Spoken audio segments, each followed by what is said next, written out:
Assalamu alaikum. This is English A class for grade 7. Today we are going for review of unit 10, The Wolf Children 2. In this unit we have read that Mr. Singh two girls को orphanage ले गए जो wolf की तरह दिखती थीं। उन दोनों के नेम्स अमाला और कमाला रखे थे। मिस्टर सिंह ने इन दोनों की डिस्कवरी को राज रखा, लेकिन जल्द ही ये वुल्फ की तरह दिखने वाली गर्ल्स की न्यूज़ पूरी सिटी में फैल गई।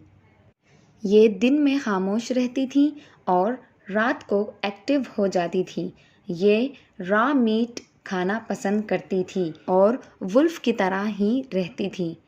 मिसेस सिंह को रियलाइज़ हो गया था कि इनकी तरबियत करना बहुत मुश्किल है, लेकिन उन्होंने अपनी कोशिशें जारी रखीं। शदीद इलनेस की वजह से 21 सितंबर 1921 को अमाला की डेथ हो गई। अमाला की डेथ की वजह से कमाला कई दिनों तक हाउल करती रही और खाना पीना छोड़ दिया था, लेकिन फाइनली कुछ अरसे बाद कमाला आहिस्ता आहिस्ता मिसेस सिंह को रिस्पॉन्ड करने लगी और कुक्ड मीट खाने लगी।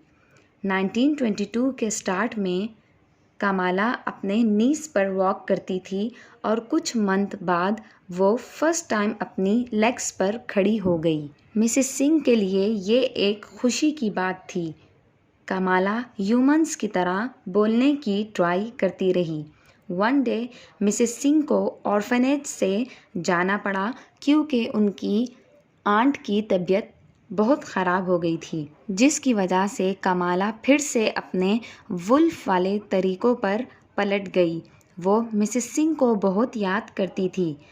उसने खाना पीना भी छोड़ दिया था, लेकिन अचानक जब मिसेस सिंह वापस आई तो कमाला उन्हें देखकर बहुत खुश हुई।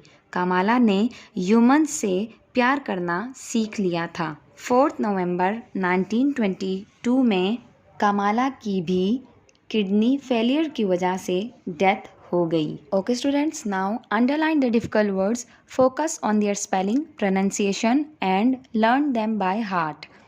Lapped up, snarled, howl, airy, preferred, mourn. Okay students, now it's time to write homework diary. Learn and practice of difficult words in your AR Unit 10. Thank you. Allah Hafiz.